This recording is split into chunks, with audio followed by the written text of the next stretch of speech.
The pain starts in one spot, usually low on the left, then spreads across the whole abdomen. By the time it spreads like that, the wall of the bowel may already have given way.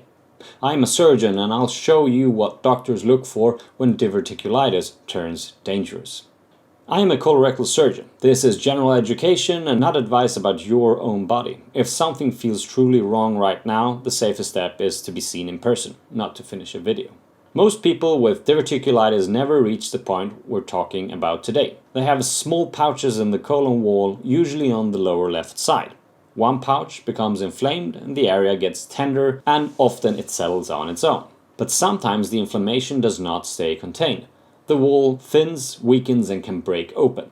That single change, a hole in the bowel, turns a common problem into a surgical emergency. Most discussions focus on the pain as if danger were only about how badly it hurts. But pain is not the real warning. A climbing fever, a racing heart, pain that spreads, those are what surgeons watch for. It starts small. One of those pouches becomes inflamed. The normal balance of bacteria in the colon is disturbed and they overgrow against the wall that is already irritated. The lining swells, and at this stage the body is working to keep the problem local. On the outside, this is the classic picture. Steady pain low on the left side. Tenderness when you press there. A low-grade fever, maybe some nausea. This is where most cases stay. Most settle on their own and may never need antibiotics at all. But pressure building inside that inflamed pouch, as long as the wall holds, it stays contained. The danger begins the moment that wall starts to give. Now the wall gives way. A small hole opens in the pouch. For the first time, colon contents leak past the wall. But the body does not let it spread. Nearby fat and tissue close in and seal the leak into a pocket. That pocket fills with pus. This is an abscess, and now it's a true infection. You feel the shift. The pain turns deeper and more constant. The fever climbs higher, sometimes with shaking chills. The heart beats faster as the body fights harder. You feel genuinely unwell, not just sore. It is contained, but it is not safe. The abscess sits under pressure. If it bursts, infection escapes into the open abdomen. This is the stage where antibiotics are needed, and sometimes the abscess has to be drained. Now the containment fails. The abscess bursts, or the hole opens wider from the beginning. Pus and stool spills into the open abdomen. The lining of the abdomen is normally sterile and smooth. Suddenly it's flooded with bacteria. The whole lining becomes inflamed. This is peritonitis. The body's reaction is unmistakable. The pain turns severe and spreads across the whole belly. The abdomen goes rigid, hard like a board. The person lies very still because even a cough sends pain through them. The heart races. Breathing turns fast and shallow. This is no longer a local problem. A huge surface is now absorbing bacteria straight towards the bloodstream. At this point, surgery is almost always needed.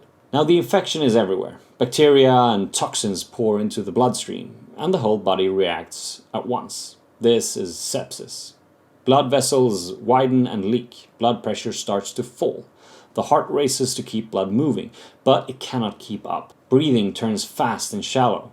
Then the signs turn outward. The skin goes pale, cold or mottled. The person becomes confused or drowsy. They pass less urine, as the kidneys are starved of blood. A fever can even flip to a low temperature, which is a dangerous turn. This is septic shock. Organs begin to fail. Without rapid treatment, this is how diverticulitis can kill. But step back. Almost no one travels this whole path. Most are caught long before sepsis, and that is exactly why the early signs matter so much. Picture a typical case, not a real person. It starts as a dull ache low on the left, with a mild fever. For most, it settles there. But imagine the pain deepens, the fever climbs, and a hard, tender spot forms. That is the body signaling a line has been crossed. The earlier these signs are caught, the safer the story stays. Here's how I think about it as a surgeon. Everything turns on one thing. Is the barrier holding? While it holds, the infection stays contained and time is on your side. The moment it breaks, time turns against you. That is why I read the whole body, not the pain alone. The fever, the pulse, the spread show me which way it is heading.